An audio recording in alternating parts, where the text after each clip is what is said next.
Hello class, how you doing? It's Miss Roberts here, and today we're going to review how to do an introduction to a speech. Now we're going to do a couple of speeches that might have different formats in regards to the body section or even the conclusion section, but many of the same elements in the introduction will remain.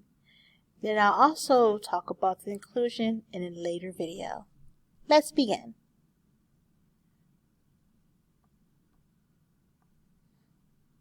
Today I'm going to talk about the functions of a speech introduction and why we just don't go into the body right away. And I'm going to list and discuss a couple of methods for introducing a speech. Now, the common denominator with all the speeches you'll be presenting in the class is the attention getter, or getting the audience attention. Now, the attention getter is different from a greeting. For instance, if you say, "Hello class," "Hello instructor," "Hello everyone," that is your greeting. So you're just saying hello. But your attention getter is more intentional, and there's several ways to do it. So for example, you might start off with a question, a small anecdote or story, a fact or a stat, and that would be your attention getter. So there's a slight difference. Greeting is just your way of saying hello, and attention getter is the first thing that you say to not only gain the audience attention, but to ease into the rest of the introduction. So in the attention getter and within the introduction, you can give the audience a motivation to listen to you. How will this topic relate to them, or how will this piece of information you'll be presenting be beneficial to the listener? And proximity. So into what proximity does this speech topic relate to the audience's experience?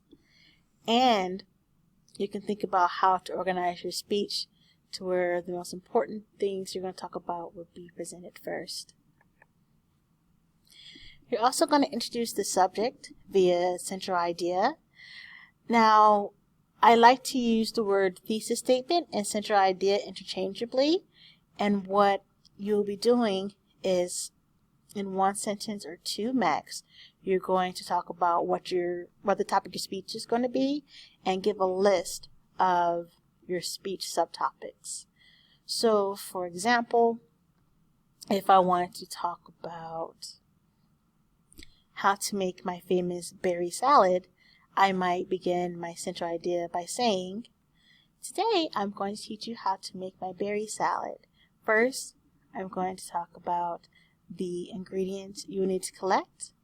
Second, the chopping techniques. And third, how to serve my berry salad." It's pretty good. I have strawberries, blueberries, and blackberries, and grapes. Really good. I don't like melons. But anyway. So in that central idea, I talked about my main idea and gave a list of those subtopics in the order in which I would choose to speak about them. You can also establish credibility with the audience. So for example, you can be well prepared, exude confidence, that's what we talked about in our second chapter, and of course use personal experience or personal stories and weave it into your introduction or throughout your speech. Preview your main ideas. So just like I demonstrated in the thesis statement central idea, you'll give a listing of your subtopics and main ideas. That gives the audience a preview of what you're going to talk about. And since the audience won't have the outline in front of them, it'll allow us to remember when you get the recap of what you just talked about. So you have your initial preview statement. It appears towards the end of the outline. Definitely refer to the outlines I provide to you, and you'll see that the central idea, thesis statement, and speech preview is toward the end. And it also provides a signpost.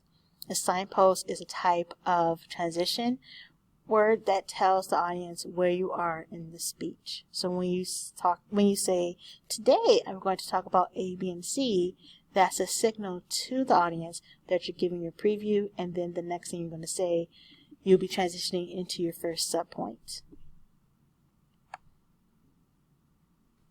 Some ways to begin your speech, either through the attention getter or weaving it into your introduction.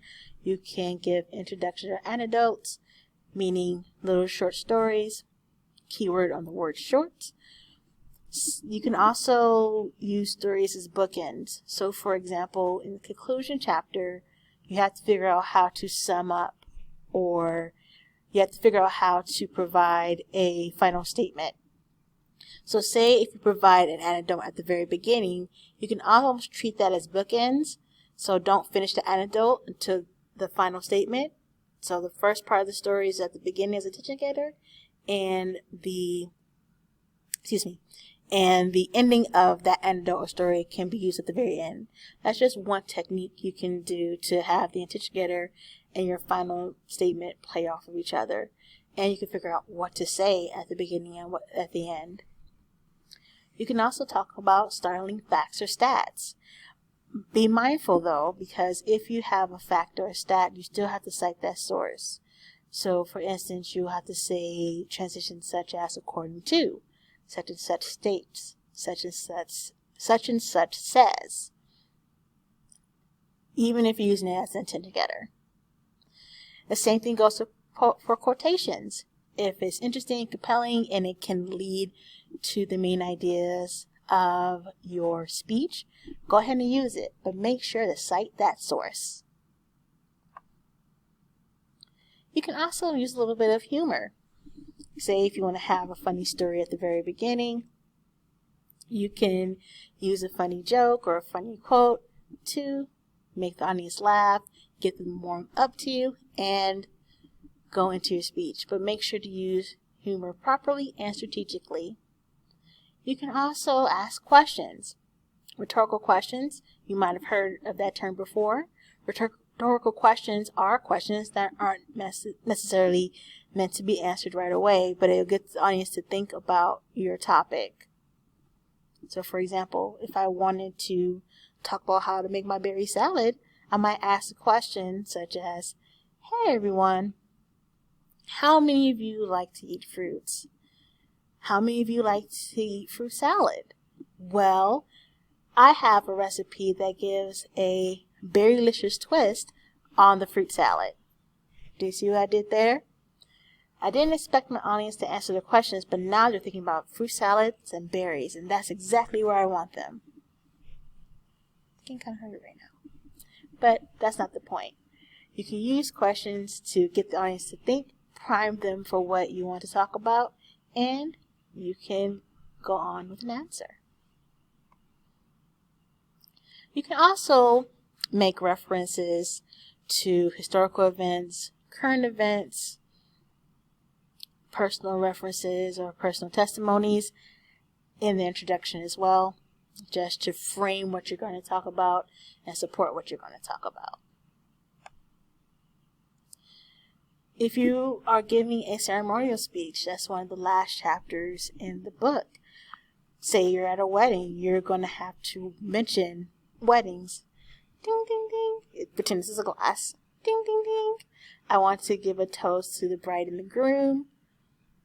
And of course, you can talk about what the couple meant to you, or what one of the people meant to you, giving them well wishes. So we're making references to the occasion at the beginning of that ceremonial speech. That's what we're referring to, just mentioning what occasion you are in and what you're referring to. And some students do this as well. So say if students choose to talk about similar topics in different speeches, they may talk about either a speech that they've done earlier, or they may make reference to another speech that another student is presenting in class. So say if I am in the class, I want to talk about my berry salad, and I had a student before me talk about eating healthy. I might say, hey, Brian just talked to you about eating healthy. Well, by making my berry salad, here's one recipe you can use in that endeavor or in that pursuit. So that's one thing you can do as well.